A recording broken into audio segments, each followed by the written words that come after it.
So Anthony over at the AGK's Vinyl Life YouTube channel is having a thread response. 10 questions for the music lover in all of us. That includes me. So I'm going to answer those 10 questions. Going to let you know a little bit more about my collection, but probably a little bit more about me. So if you're a regular viewer of this channel, you'll probably get quite a bit out of this. But even if you're new, stick around anyways. You might find out something cool.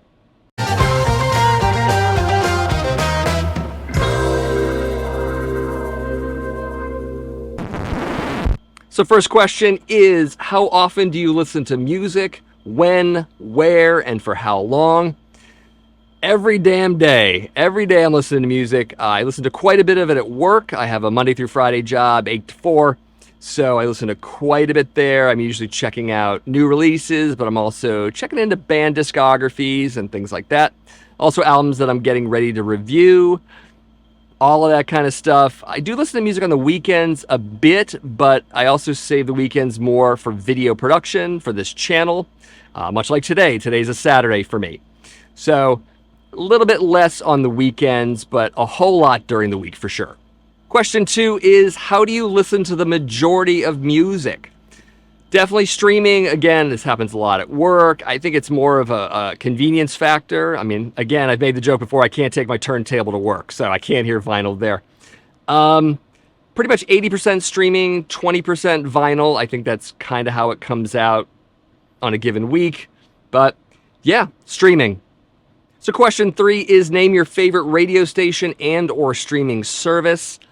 I don't listen to radio much anymore. When I was a kid back in the 1980s, I listened to WAAF, which is a station out of Boston.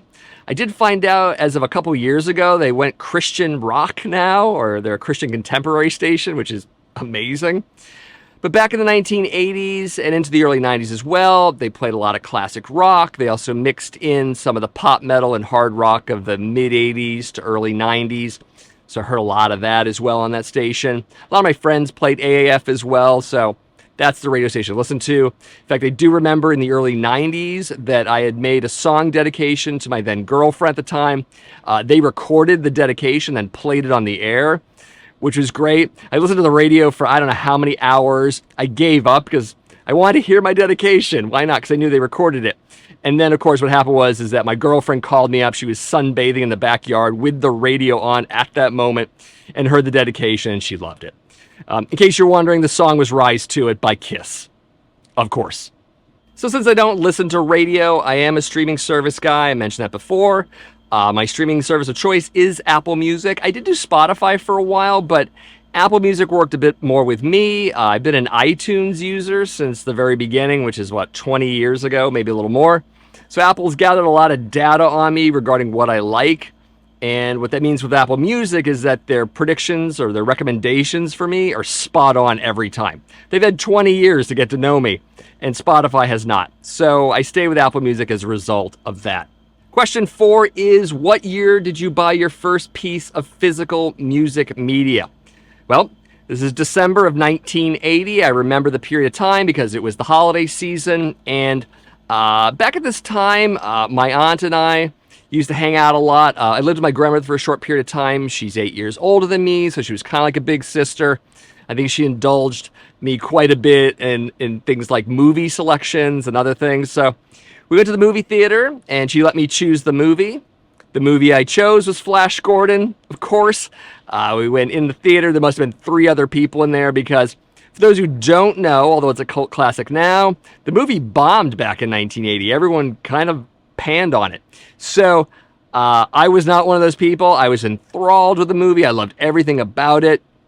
I loved the music in particular. I thought there was a lot of bombastic, energetic kind of qualities to it. It reminded me of some of the things I liked about classical music when I was a preteen. Again, that sort of Wagnerian sense, Prokofiev kind of thing. So I was really excited about the soundtrack. And I remember we watched this whole movie, really excited about it. And I looked at my aunt and I said, I need to go to Strawberries Records and Tapes now. I need the soundtrack to this movie. So she indulged me. We drove down there and I picked it up on vinyl. And that was my very first record that I ever bought with my own money. Still love that album to this day. I love the movie quite a bit. When I watch the movie, I get that same feeling that 12-year-old boy had. I think I get that feeling as well with the soundtrack. Just an amazing soundtrack. Probably my introduction to Queen. It's probably my introduction to rock music. More or less in general, because I grew up in a family that didn't listen to rock music overall. It was a lot of sort of contemporary soft hits and folk rock and other things that weren't basically rock music. I probably mentioned this in my metal origin story video, at least part 1. You can go find that video. I might link it at the end of this one. But yeah, Queen, Flash Gordon soundtrack. Amazing to this day. Question 5 is, what forms of physical music media do you own and which do you have the most of? Pretty easy, that's vinyl. I did have CDs quite a bit. If we go back to the late 1980s, I sold off 90-something% of my collection in the late 90s and early aughts. I did rip all of it, so I have hundreds of albums on hard drives, but I have very few CDs left, maybe a couple hundred tops. I kept what I thought were pretty much the great ones, though I do have some remorse about selling some other ones. There was a whole lot of like early 90s death metal I got rid of that I kind of cry about to this day. Other bands as well. My buddy Dave, I sold many to. He's probably out there. Hi, Dave. Enjoy my collection, I guess. But vinyl, overwhelmingly. I have well over 1,100 records right now. I don't know how many past that. Last count was many months ago. I know it's less than 2,000 at this point. I have some cassettes, pretty much split evenly between store-bought cassettes and homemade cassettes. I made quite a few of those. I remember doing a lot of subgenre themed tapes like thrash metal and speed metal and things like that. Live clips as well. I made tapes for friends. Friends made tapes for me. I did a lot of tape trading in the late 80s and early 90s, so I have tapes that way as well. I do have a lot of demos that I did through tape trading, a lot of thrash metal and death metal stuff. So my cassettes are quite a bit of that. I did get rid of some cassettes. I did sell some of those off as well. I do have a number of them in pretty good shape that I'm thinking about selling now because there's this ridiculous mini revival of cassettes right now. I don't understand it. I don't need to, I guess, but I've checked some of these tapes that I have on Discogs, and some of them are going for like $100 a pop, and don't really need the cassettes, so kind of think about selling those off. Probably should. I do have one 8-track tape. It is Kiss, Love Gun. There's the track listing for you on the back. This was my aunt's, the same aunt. When she went off to college, she gave me the tape. I did have an 8-track player for a very short period of time, probably in 1983. So I did listen to it a bit. Funny thing about the 8-track, for those who don't remember them, is that sometimes tracks in the middle of the song would jump to the next track. So what you would hear is the song, and then maybe during the solo or whatever, the song would fade down, and you'd hear this chunk chunk sound that the mechanics in it would make, and then it would fade back up and finish the song. It's an awful concept. No one wants their songs in 2 parts. But what's funny is sometimes, at least for many years after this, occasionally now not as much, is that I'll hear Love Gun, and my brain anticipates that because it happens during Got Love for Sale as well as Hooligan. So I'll expect that chunk chunk sound.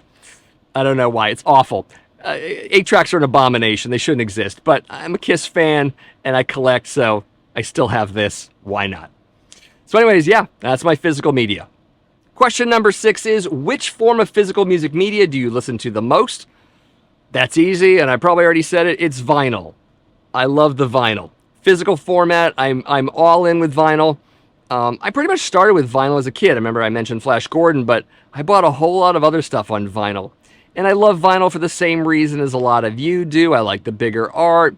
I like the sound of vinyl. You know, vinyl that you take good care of course. I'm not a big fan of surface noise or pops or skips, but I like to think I take good care of my records, and I buy records that are in good shape, so I've invested in that, and I reap the benefits from it, I guess. So, yeah, vinyl. I'm a vinyl guy. I'm always going to be a vinyl guy. That's not going to go away. Question 7 is, what's your favorite genre of music? Metal, right? What other answers are going to be? I've been a fan of heavy metal since 1980, let's say 83, 84. Again, my Metal Origins video. Go watch it after this. You know what to do. Love the metal. As a kid, again, I listened to sort of whatever was on the radio, like a lot of people did. I did go through a period of time, probably in junior high school, where new wave was kind of a thing. So I listened to Devo and Blondie and Gary Newman. Didn't really feel it was my music, but I liked some things about it. I probably fell into the early period of the sort of Britpop New Romantics thing in like 81, 82. Peripherally, I didn't buy much of that. But then 1983, I discovered Quiet Riot and Def Leppard, and everything changed. So that's really the story there. So yeah, metal. It's always going to be metal. So question 8 is, what was your first large venue concert, and what's the next you plan to go to? My first concert, really easy. This was May of 1984. I'm 15 years old. This is the tail end of sophomore year of high school for me. At the time, I had a social studies class. The kid that sat in front of me was a recent transplant from Puerto Rico, so his English was no too good. Funny enough, he and I would later become best friends, lifelong friends. This is my pal Joe. But at the time, he had 2 tickets to see a certain heavy metal artist. One I was particularly enamored with at the time. He was definitely one of my early discoveries in metal. Of course, this is Ozzy Osbourne. This was the Bark at the Moon tour for him. The opening act was Accept. They were touring Balls to the Wall. In fact, after the show, I went out and bought Balls to the Wall right away because I was blown away by Accept. So we went to the show. This was definitely my first concert, so I had a lot of first experiences here. Being in a big crowd of people was kind of amazing.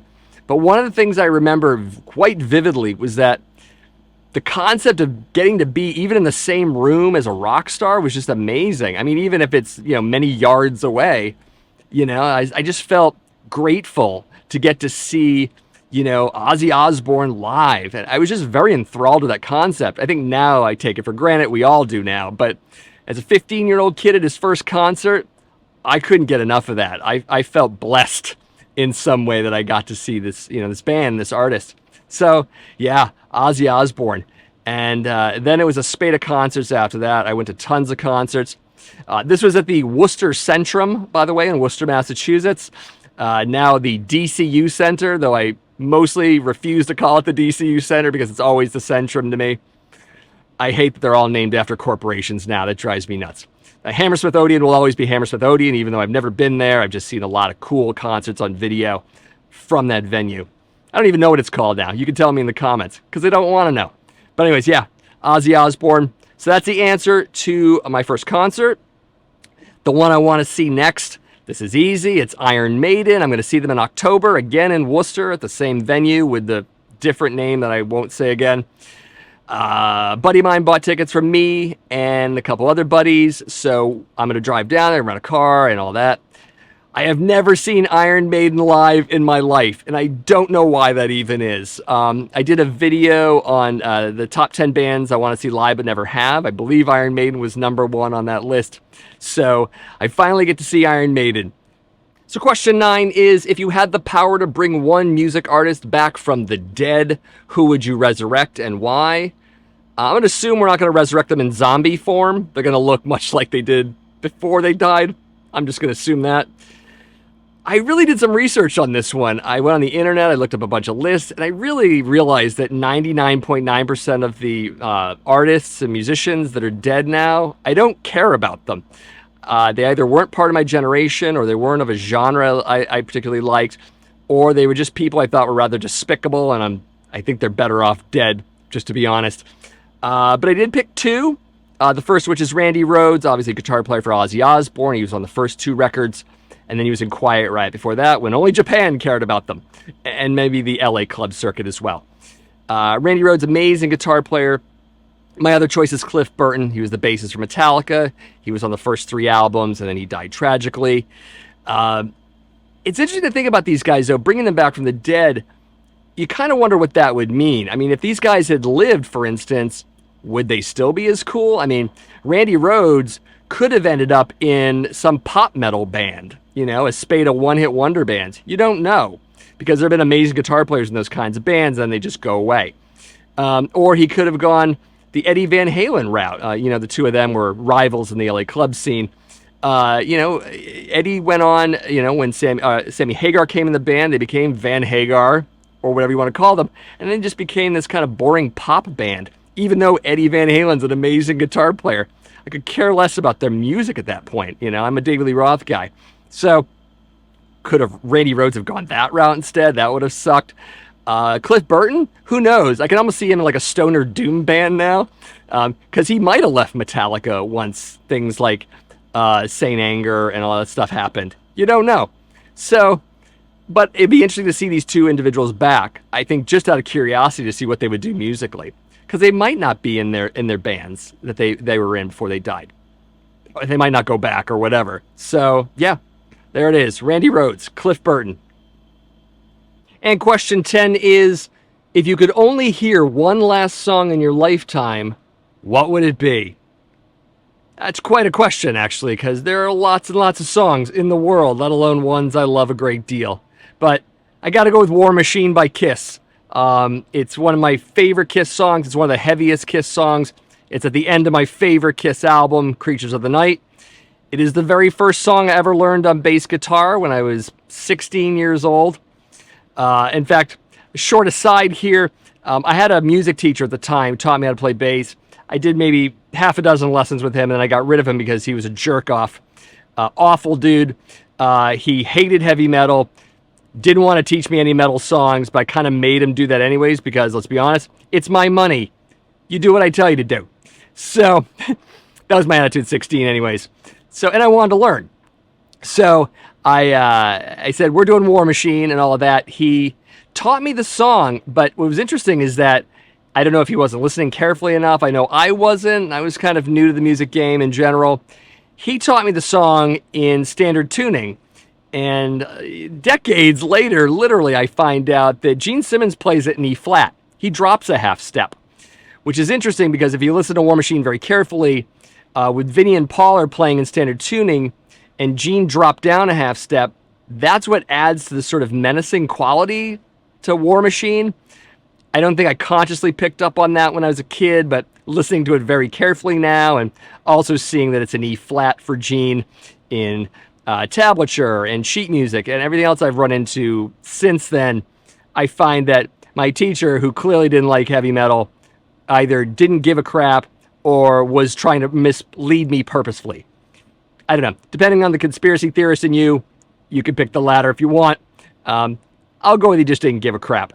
But yeah, that's my start to playing bass guitar, was the teacher who didn't like me and didn't like my music. So, great start there. But anyways, yeah, War Machine from Kiss. Love that song. You should play it at my funeral. Hopefully that'll be a long ways off, but yeah, great song. Of course, I want to thank Anthony over at AGK's Vinyl Life channel for starting this thread. You can jump on it too. I think he wanted to maybe turn it into a contest if enough people jumped on board, so maybe you should be one of those people. I'm going to leave a link to his original video in the description of this video. Just scroll down and go grab that. Go watch that. Check out his channel too. He does a bunch of different stuff with hard rock and other forms of music as well. You should definitely check out his channel. Definitely. As for this channel, if this is your first time seeing me, hello, my name is Matt. This is the Accusation Network, where each and every week I do videos on metal vinyl collecting.